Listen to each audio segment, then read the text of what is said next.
Welcome to Comic Station issue number 51 for December 18th, 2013. I'm Echo. I'm Paul Nisi. And I'm Fox. And I have Harley Quinn number 1. For this, basically, you know Harley Quinn, you know her gimmick. This is the chosen artist. She, in the beginning of this, goes right into action. She steals somebody's dog because they're mistreating the dog. She knocks out some bounty hunter, and from there she's moving into a new place. So she's moving in with a bunch of freak shows, which for her that was a good home. From there we have her. She needs to look for a job, so she looks to see if she can be a psychiatrist. And then she goes on her second job interview for a roller derby team, which obviously she would do really good at. That makes a lot of sense. She did, and they did choose her, and at the end she realizes there's a bounty on her head. So we're going to have some fun with her knocking out a bunch of bounty guys.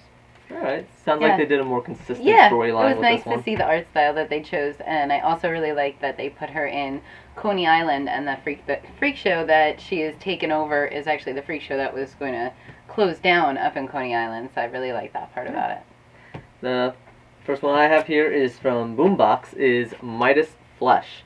Judging for the cover, you can obviously tell it's kind of aimed more towards the younger readers. I really like that one of their lines in here is a dinosaur with a jetpack. That's pretty cool. Yeah, with a checkbox, and it made me want to check it. Yes. So, really fun, interesting. It was cute. The art style, again, you would say adolescent. Yeah, definitely adolescent art style, but I really like they brought in King Midas, and they kept pretty true to that Greek myth, which is Dionysus. And yeah. So that was really nice to see. A little different, obviously. Some of the legend is anything he touched turned to gold. Well, in this case, they took it to the extreme of anything he touched and anything touching that turn. So you can tell. So it's interesting. It's a million days in the future since that second miracle, and the world is encased in gold. You get a sense that the humans that are living somehow, they never explain that, are trying to find out what happened and maybe how to use it because something is following them. Yep, so it's just a bunch of bright young adventurers out to kind of get their first adventure. I think was a nice introduction to the series. Very diverse characters, and again, the artwork is kind of adolescent, but it's cute, it's nice. I think it'll ring well with the younger readers. Now for something not so adolescent. No, this cover. we all fought over who was going to get to read this. I think we all ended up reading it this week. Because the cover for IDW's Illegitimates looked like to me that this was going to be a fantastic episode of Archer. There are pregnant women with guns and, definitely some very 007 action style going on. Unfortunately, or maybe fortunately, what was happening inside was not exactly as the cover depicted. A little misleading tease on the front. At least for this cover. Maybe some of the other covers aren't so bad, but this one really teased. I was really looking forward to seeing some women fighting while they were pregnant. So, we're all a bunch of sickos. It was terrible. So what happens in this story is they go in to follow the successive generations of this secret agent who, in the 60s, 70s, and 80s, impregnated women all around the world. Very James Bond. Yep, and now they're, the next generation is being introduced. So nothing really too much happens except for we get introduced to all of the offspring and to all of the mothers, and we're just going to have to wait to see what happens next. Nonetheless, even though not much happened, it was quite action-packed. The art style's pretty decent. That's all it kind of was, though. Was just action scene in this country with this woman, action scene in this country with this woman, and that's all it really was. And then at the end, you find out he ends up getting taken out of the picture, and so then they start calling in his prodigies because, of course, they're special too. So that's that. Nothing really came of the first issue. No, but I expect at least the next cover to be as debaucherous as this one. Yes. Now something for the children. Teen Titans Go. I feel really weird following that up with this. No, it's a perfect follow-up to that, It let's is face it. the opposite. And always, there is no nudity. There's no pregnant ladies. For this, it's really cute. If you like Teen Titans, you're gonna love this. Teen Titans Go. Teen Titans Go. I like the original Teen Titans. Adorable. It's similar enough for the to the original art style that you're familiar with for the cartoon, and like it doesn't go too far away from it. Like there's some others that they're too chibi for me, but this is good enough.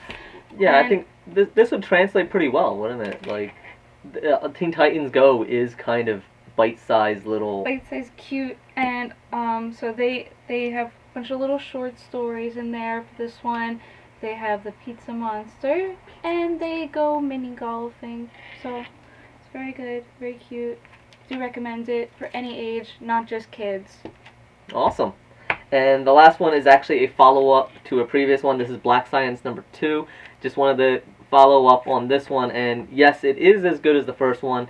I really like the art style. I really like, they get into a little bit more of what's actually happening. It's basically dimensional portals have been created, but their jumper is kind of broken, and so they're not being able to tell when or where they're going, and so there's a little bit more of a mystery. There might have been some sabotage, there might have just been something wrong with it. There's these kind of Native American alien kind of creatures, and they seem to be in most of these dimensions, or so far.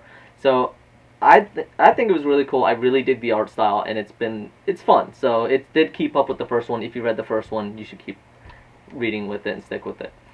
Right. So next we're gonna introduce Oh, you to this a friend beauty of here. mine. Oh, yes. Atomic Wonder Woman. This is an Infinite Crisis figure. The most badass Wonder Woman. Yes, seriously, So this is awesome. Badass. You know, people want to complain about like movie coming out. You can see like there's so many different versions of Wonder Woman. This is just, it's like Tank Girl meets Wonder Woman. Oh, that's a great description. I like that. It really has everything in it that you would expect from Tank Girl. Even the striped socks on the arms are a la Tank Girl. There's She's footballs, football bra, and football bra, and she has ties for skirt. Yeah, it's like really it's so good creative. detail. Yeah, it's great detail and very creative. And who doesn't want to see a chainsaw on a piece of rebar? That is really nice. Who doesn't want to see that? Yes. Yeah, there's a lot of detail in this. Just in the little buttons on the back of her bra, there are different ones, and the stripes and all the different ties. So really well done on this. The holes on the belt even for where it latches, and so it's signature Wonder Woman, but very punk, very Tank Girl. So like you said, perfect description for that. Really nice. All right. I like the base to it is really nice too. They did a nice. I agree. It's simple, but I like the design on it too. So up next is our reviews. And here, as always, are our reviews from Lido. First up is Abe Sapien number 8. And Lido says that it was a pleasant surprise found in the self-contained story.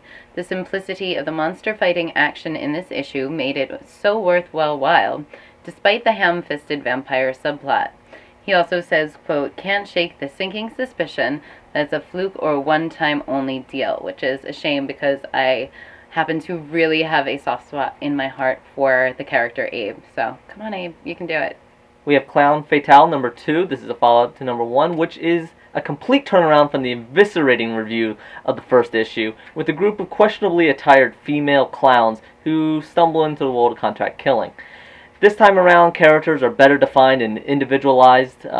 Their one complaint really was there's maybe a little too much crammed into this issue, whereas the last one didn't really define enough. The quote that Lido had I think is perfect is, I've never before seen a comic take such a positive increase in its second issue. That is a good sign. Conan and the People of the Black Circle number 3.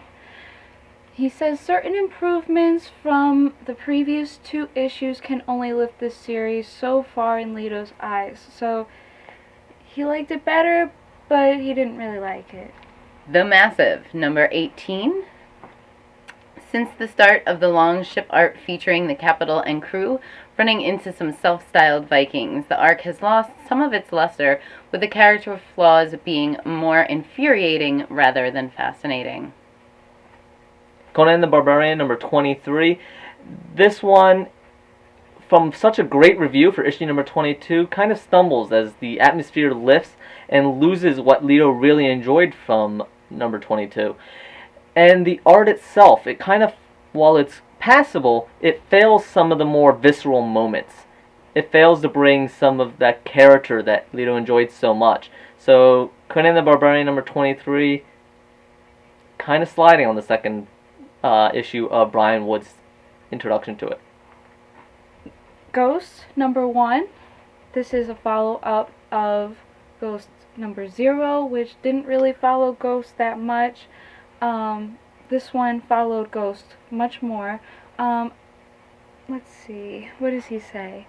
A mini-series sees the demon hunting and self-discovery continue in a seemingly realistic and well-grounded story.